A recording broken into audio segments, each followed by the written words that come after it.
Hey guys, Sundan here. This is going to be my chapter review to One Piece 937, Gyukimaru of Bandit Bridge. Now, what did we learn and what happened this chapter? So, Big Mom, Chopper and company make their way towards Udon in search of Oshiruko.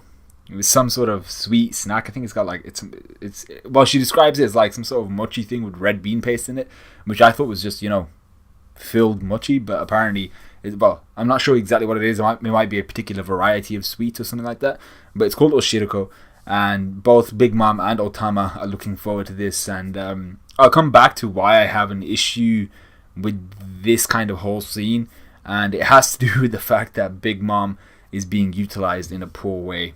That pretty much sums up what my point is, but I'll probably expand on it slightly when we get to the end or the next scene. So Chopper is essentially sweating it out because he's afraid Big Mom's memories are just going to flood back in at any moment in time, especially if there's no Oshiriko at Udon prison or in Udon anywhere, and she'll return to her like murderous ways and her murderous self at any second, at which point we actually switch scenes to Udon prison where Luffy and Old Man Hyogoro have beaten all of the pleasures, and it looks like Luffy's done most of the work. Maybe Hyogoro hasn't really done anything, but there wasn't anything that mentioned that Hyogoro hasn't really put in some back work. But just the way it looks is that Luffy's kind of been putting in all the back work. Now Luffy makes mention of two things here which are key. First, he mentions Rayleigh, which draws the attention of Old Man Hyogoro. Now it's not a stretch to say that Hyogoro either knew of Rayleigh in some way, because the Roger Pirates had been at Wano, especially because Odin was actually part of the Roger Pirates. But it's not exactly a stretch to say that he may have even been introduced to Rayleigh and had some sort of bond relationship with him in some sort of working or professional manner, depending on whether how involved the Yakuza were with Odin and by extension the Roger Pirates. So Luffy talks of his, this is kind of the second thing that was mentioned by Luffy. He talks of that kind of force field kind of haki, which Sentomaru used on him when they first met, and the Admirals used when they deflected, I think it was it Whitebeard's attack or something like that. And apparently this technique is crazy high level haki, I assume in the Busoshoku department, so they may be more used to this than simply just blocking or pushing things, but he's actively trying to use it here as kind of a way to further his progress in his haki training, because he is at the moment only a very basic haki user. His haki is good, but he's not incredibly proficient like on the levels of someone like Rayleigh, who's been using it for years, and obviously in comparison to people like Katakuri, for instance, with his observation and even his Busoshoku, which was stronger than Luffy's. So here we come to the part where I have an issue. First, Queen asks for another bowl of Oshiruko. Now as soon as I saw that, I was like, for God's sake, like this is something which I think people have drawn an issue with Oda before, but this is something that I'll draw issue with Oda now, over Oda's story now. So Queen has this Oshiruko, and it's something which he has shed loads of in the prison in Udon, and he loves eating it, and that's cool and everything, but Big Mom is on the way to Udon with Oshiruko on her mind, and that's what she's after, that's what she wants to eat. And what I don't like here is that Big Mom, a Yonko, possibly the strongest woman in One Piece, has lost her memories and is literally going to help her enemy escape from prison. And not only that, she's probably like this is poor writing by Oda in and of itself, because Big Mom deserves better than that. She's a Yonko, put some respect on her name.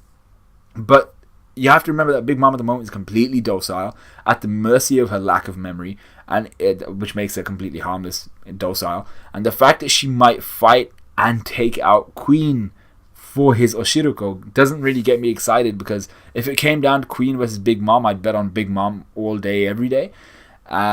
But that really just makes things really easy. And I understand that Luffy and the Straw Hat Pirates are meant to be incredibly lucky and things like that, but this is just stupid now. It's like, yeah, I get that they're lucky, but Big Mom losing her memories and then joining sides with her enemies, that's just really, really stupid and poor writing, I think. This is the one kind of bit, the major part that I have an issue with in terms of Oda's writing with Wano. Everything else has been fine. This entire chapter was fine, but this kind of underlying storyline, I do not like. I have never been a fan of the whole amnesia thing. But just the way that Oda's taken this, I really do not like it. Unless some major shit goes down, like she remembers everything at a really bad time for the Straw Hats, maybe that would be cool. But at the moment, it looks like she's going to be fighting Queen for his Oshiroko, and then Luffy's going to be free, and then she might partner up with them and possibly even fight against Kaido with the Straw Hats, and I'm really not down for that.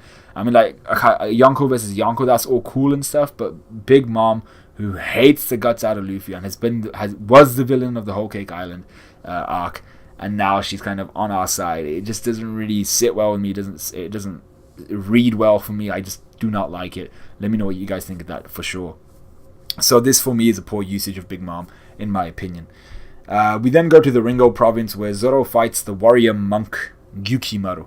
Now Gyukimaru doesn't believe Zoro when he says he met Ryuma and was given the Meito Shusui, which is fair, to be honest. I mean, like, if you were told that someone had met a legend from your country from like centuries ago, your reaction would be like, what the hell are you talking about, you know? So Gyukimaru tells us of how Ryuma defended Wano against pirates and nobles who wanted the gold found in Wano, Wano having been known as like the gold country those many years ago, and he defeated them all. He defeated the nobles, defeated the pirates, and he became a storied and legendary samurai. And the most important thing here is that Gyukimaru says that the Meito Shusui became a black blade rather than was forged as one, and this might suggest that a sword can become, especially when you read the J Mini's box translation, or Jai Mini's box, however you say it. When you read the Jai Mini's box translation, the manga stream one says something like the black Meito Shusui grew into a black blade, which I thought was a really weird verb to use in that phrase. Grew into a black blade didn't really have the same meaning as what J Mini's box used, which was became a black blade. So that's much more clear, much more concise, and I feel like that was the verb to go for. So the Meito Shusui became a black blade while in the possession of Ryuma, and I assume this occurs through some sort of certain process, maybe extended usage of a blade, or maybe even constant usage of Busoshoku Haki, so that koka, that hardening on a blade by a skilled user of Busoshoku no Haki. So that would put the Meito Shusui in the same category as Mihawk's blade, which is called I forgot what it's called. Y'all know what his blade's called, but it puts it in the same kind of department as Mihawk's blade. Anyway, their fight is interrupted when they hear the fight between Gyukimaru and Zoro. Their fight's interrupted when they hear a woman's cries. Turns out it's Komurasaki carrying Otoko, and they're on the run from an assassin hired by Orochi. And the lady is very clearly Komurasaki, with the same hairpins going in diagonally across her head. Same facial features, everything. Her kimono is very similar. All of that good stuff. And the assassin they're chased by is stopped by Zoro. He was right about to kill Komurasaki and Otoko.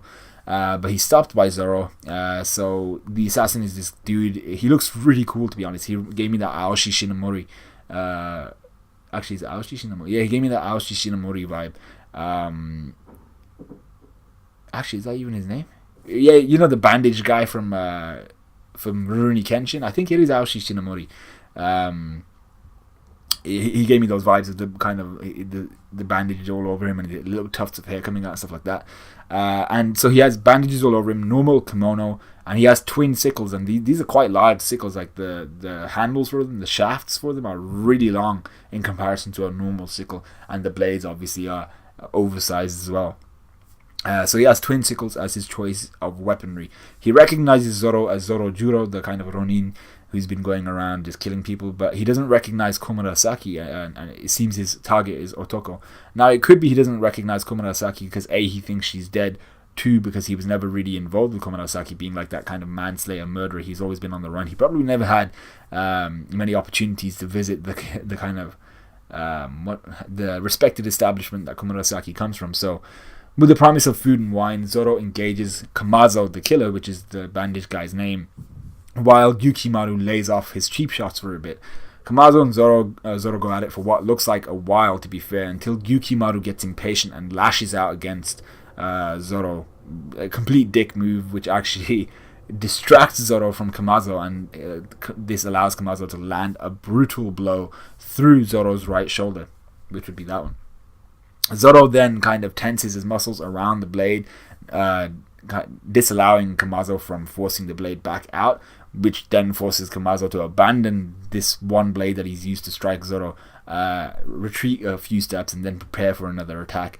And in this time, Zoro pulls out the sickle, puts it in his mouth, and essentially prepares for his own attack. And he clads his weapons in and coats them in Buso Shoku no Haki with that koka, that hardening, and he unleashes what I felt was a very, very beautifully drawn onigiri, in this case a purgatory onigiri. I'm not sure what the difference is. I assume it's that when Zoro uses his haki, his Buso Shoku no Haki, and he cloaks his swords and he coats it in that koka, in that hardening, he calls it purgatory onigiri, and he unleashes this attack on Kamazo, defeating him pretty much instantly. And that's pretty much how the chapter ends. So where will this lead? Well, Komurasaki is heavily indebted to Zoro as of this moment, and she may even develop more romantic feelings towards Zoro. But she also seems to be interested in the samurai-looking Zoro, because he does look like a samurai, and the fact that he uses 3 swords. So with that, and maybe possible romantic feelings towards Zoro, there may be like an attachment there. Maybe even Zoro will return those feelings. Maybe it won't be kind of unrequited. Or unrequited. I think it's unrequited. But for the moment, it seems she may be kind of like ID'd, possibly. She may be identified by someone there. Maybe Gyukimaru will recognize her as maybe as Lady Hiyori or something like that. I don't think that'll happen. I don't really think she'll be ID'd unless someone specifically knows her from somewhere. But I do think she'll somehow find out about the rebellion under the guise of Komurasaki. So maybe Zoro will just spill the beans because he knows that she was on the run from Orochi. So she's got to be an ally. If you're the enemy of my enemy, you're my friend. And this might be Komurasaki's moment to join the forces at large against Orochi. What this also confirms, though, for me, is that Kyoshiro, as leader of the Yakuza, hasn't abandoned Wano to Orochi and Kaido and seems to have ulterior motives, seeing as he didn't kill Komurasaki. He obviously had this planned out in terms of that if things ever went to shit, this is how we would fake and stage your death.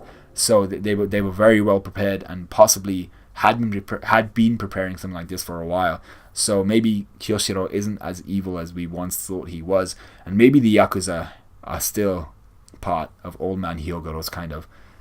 They're still people of that character. They still have that honor and integrity amongst them, even though they are the Yakuza. So let me know what you guys thought of this chapter. Let me know what you guys thought of this review. Like, comment, subscribe, all of that good stuff. Hopefully I should be releasing my Hero Academia review tomorrow, so stay tuned and look forward to that. I'll see you guys in a bit.